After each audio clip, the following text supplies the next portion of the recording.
Hello, kids. It's Thursday. And it's time for our daily devotional reading with Mark. Yes, the Rhapsody of Realities. Hi, my name is Mark. Today is Thursday, April 7th. The topic of our devotional is Repair it with the Word. Our Bible text is from Hebrews chapter 4, verse 12. What God has said isn't only alive and active. It is sharper than any double-edged sword. His word can cut through our spirits and souls and through our joints and marrow, until it discovers the desires and thoughts of our hearts. God's word is the most powerful force in the universe. It can change any situation. A long time ago, I noticed a small growth in my body that wasn't supposed to be there. Immediately, I knew I had to do something about it, otherwise, it'll stay or get worse. So, I said to it, I cut you out of my body in Jesus' name.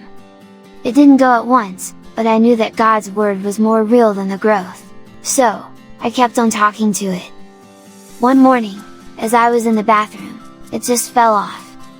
I had cut it out of my body with the word. There's nothing God's word can't fix. Put it to work today and you'll get a miracle. Let's pray.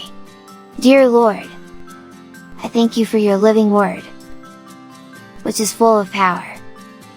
With it, I change situations and make them better. In Jesus' name, Amen. Please read the scripture reading for today. Mark chapter 11, verse 23 to 24. Thanks for listening. I love you all. Wow! Glory to God! Thank you, Mark! Sign up today and let's train up our children in the way of the Lord. I love you! Bye-bye! See you again tomorrow!